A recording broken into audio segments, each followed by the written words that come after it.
welcome back to my channel. So as you guys can see, we are back with another BBL video, and in today's video I'm going to be telling you guys some BBL recovery do's and don'ts. Now this video is for all my dolls that are either have surgery coming up or just got surgery, because all the tips that I wrote down are important do's and don'ts within your first 6 weeks of getting a BBL. So these are very crucial points that I have written down that I feel like will really help you along your post-op recovery journey. Of course, I have my list and I made notes of some really important tips that I want you guys to take notes and, really follow. So to prevent ruining your BBL. So without further ado, we're gonna get right into it. I'm gonna start with the do's and then we're gonna go into the don'ts, and let's get right into it. So the first thing that I have written down, do's and don'ts, first 6 weeks after getting a BBL. Number 1, do listen to your body. Now, this tip is the most important within your first 24 hours after getting surgery. You want to make sure that you are listening to your body. If you are having certain symptoms such as a fever, if you're passing out, if you're vomiting a lot, intense pain that's not getting better once you take pain medication, like the pain is just so severe, listen to your body and go to the ER. The last thing you want to do is you seeing signs and you just decide to not do anything about it. I feel like it is so important that we listen to our body. Take your pain, take your prescribed pain medications, and if you see any type of warning signs, please go to the doctor, please go to the ER. It is better being safe than sorry, especially if you are passing out after getting surgery. Go to the ER because your iron levels may be too low. You may have lost too blood. Like, we don't really know what's going on, and I want all my dolls out there to be safe. So the first 24 hours, the first 48 hours, listen to your body. Any type of symptoms, go to the ER. Please. I just want all of us to have the most healthy and safest recovery journey possible. So that is number 1 on my list. Do plan to stay in Miami for at least 7 to 10 days. Now, I'm just saying this because this is what my doctor recommended. I was even watching a live yesterday that he was on, and he said it, like 7 to 10 days in Miami. I know that, it's summertime and so many of us have lives to get back to, summer vacation, school, we have work, some of us have kids, it's just so much going on.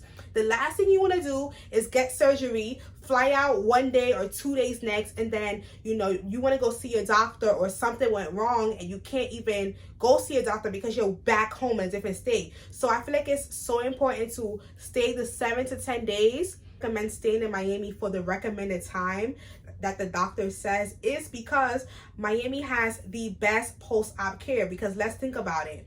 A lot of dolls are flying in from all over, flying into Miami from all over to get surgery. So, there's many different options for you to get your massages, your Fajas, just everything that you need is in Miami. The last thing you want to do is leave the day after surgery and you can't even find someone that does really good lymphatic massages, because I've heard of that a lot. Like, a lot of dolls, they leave Miami and they don't really have good proper post-op care in the state that they live in. So please stay in Miami, especially if you live in a small town and you know that it's hard to find a good lymphatic massage lady, then you definitely need to be in Miami. I feel like you can do everything within the first 7 to 10 days. You can get your massages, you can get your stage 2 Faja. If you have any complications, you can see your doctor. Because I had drains, you're able to go back to your doctor to get them removed versus removing your drains yourself. So it's just so many, benefits that will help you out if you actually stay in Miami. And my doctor suggested 7 to 10 days, but every doctor is different. But do listen to your doctor on the suggested time frame to stay. That I have on the list is do proper wound care. Now, obviously, when we get a BBL, you're gonna have a lot of incisions on your body. I have 1, 2, 3, 4, 5. I have like around 8. I had like around 8, And now with my doctor, he did use drains, and so, you know, sanitize. You want to wash your hands. You want to make sure that you are, you know, draining out the blood out the tube. And if you have open incisions, you want to make sure that you are doing the proper care, because if your wound is open and if you're not putting on that dressing right and taking care of it, you can gain an infection. So please do proper wound care. That is very important. Okay. And I know that those who don't have drains in, the doctor leaves the incision open. If your incision is beginning to close and the massage therapist decides to go in and open it, make sure they're doing it. I think that's actually illegal, because there have been a massage lady in Miami that got her license taken away because her and her team was known for opening back up incision wounds. So I honestly don't even think that's legal. So I would just say, just try not to even do that, because you do not want to get an infection. Like, if you get an infection, you're gonna have to be on antibiotics. It's just gonna be such a drain. So please do proper wound care. Please take care of your wounds. Put the dressing on. Wash your hands. If you have drains like me, make sure that you are keeping track of how much blood is draining, so that you know when it's the right time to get it removed. And just be sanitized. That is very important. On the list for my do's is do wear your faja 24/7 for the first 6 weeks. Now, you guys, this is so important. Like, there are so many dolls that get surgery and I see them out their faja within 2 weeks. And I'm like, what? I know that it is very uncomfortable. Trust me. I know it is very uncomfortable, but it is very crucial to keep that faja on, because you need your faja to help with swelling, molding your body, draining out the fluids. It's so many, like, I can name a whole list of why the faja is very important. And you guys don't realize that when you are fresh off the table, or a couple weeks post-op, you may love your body and be like, I don't need that faja no more. But guess what? Your body's not healed yet. So you may feel like, and you may say, I don't need that faja no more, when in reality, that faja can even snatch your waist even more. So even if you get off that surgery table and your waist looks good, your body looks good, that faja can help contour your body even more. Like, wearing a faja will give you maximum results. Okay, and the last thing you want to do is ruin your results, because once you ruin your results, then you're going to be going back for round 2. You're going to have to go through everything again. It's just going to be a pain. So why not avoid ruining your results by following instructions? So it is very important to wear that garment. Honestly, I plan on wearing my garment for 1 year post-op. You don't have to be dramatic like me if you don't want to, but if you want to do, you know, less, like the bare minimum, then at least wear it 24/7 for the first 6 weeks. Like, that's the least that you can do. Please, this is so important. Wear your faja. Wear your faja.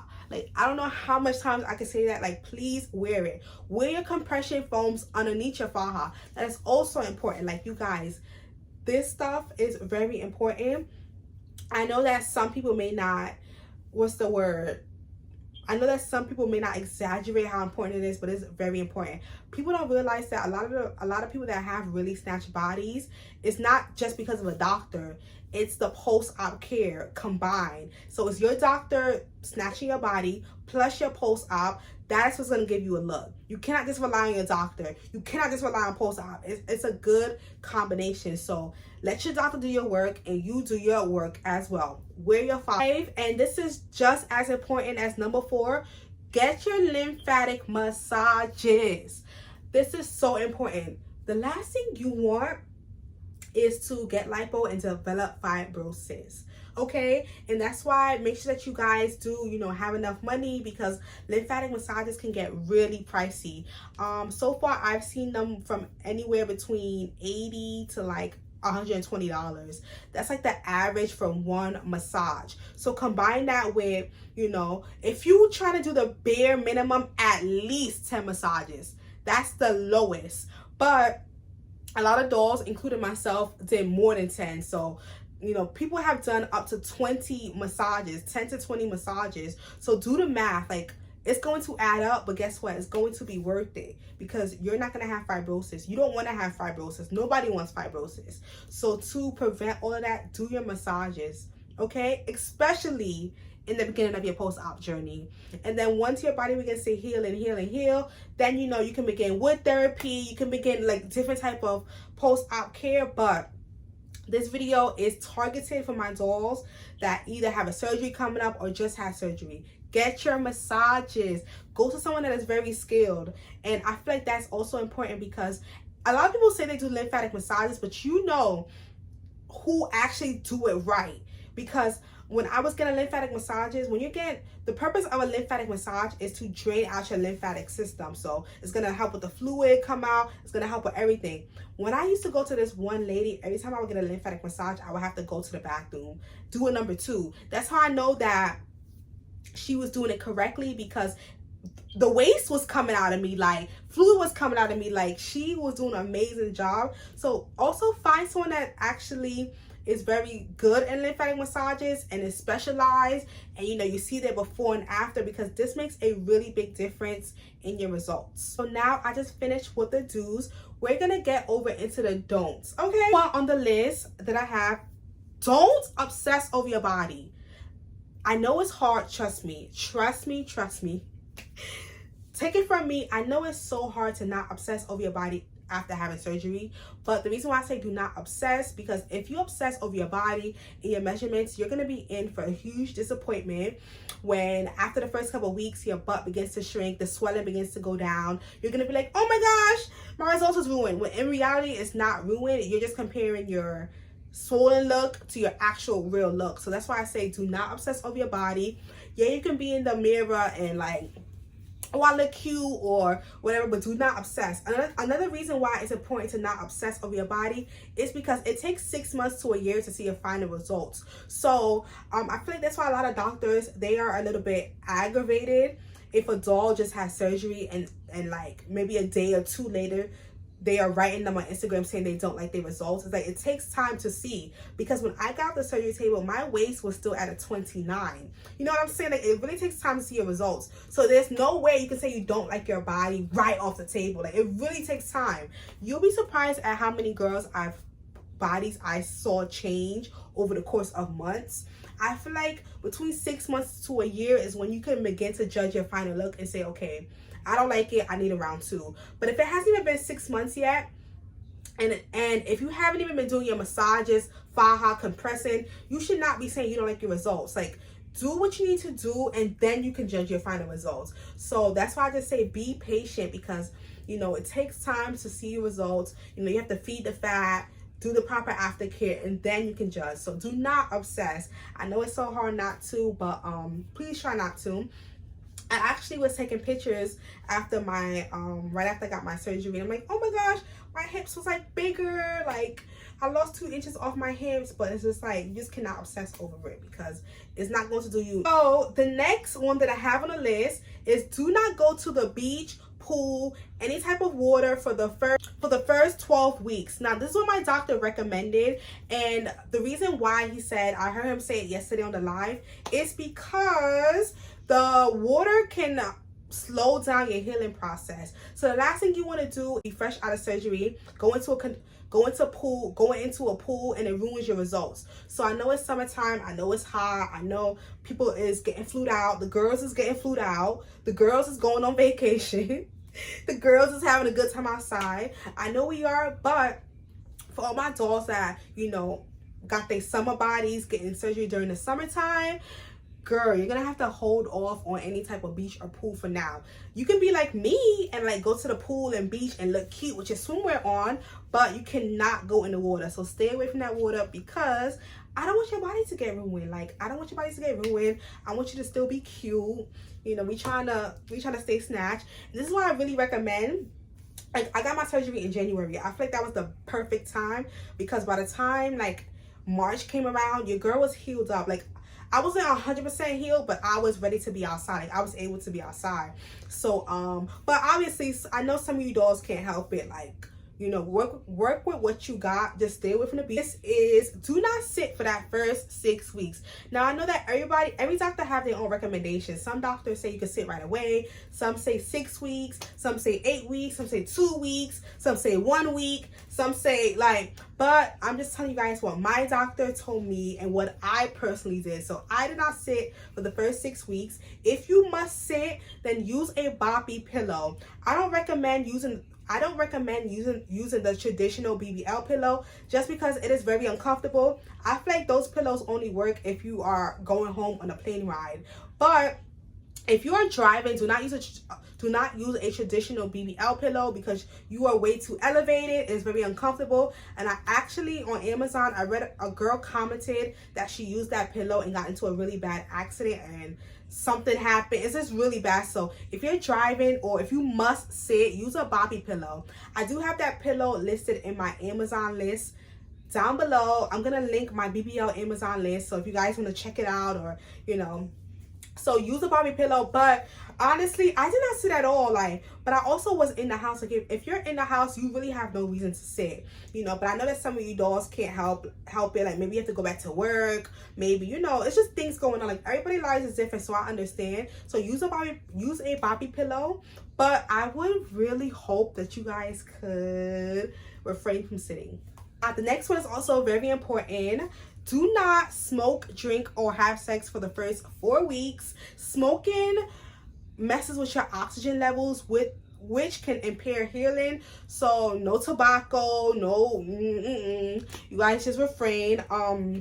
Drinking also, and obviously the intimacy could, just let your body heal up a bit before you start, getting. What I have on my list is do not compare your results. Please, I just want us all to be kind to ourselves. A lot of us, we don't necessarily need the BBL, but we're just wanting to enhance and just make ourselves happy. But I just want us to still, at the end of the day, be kind to ourselves.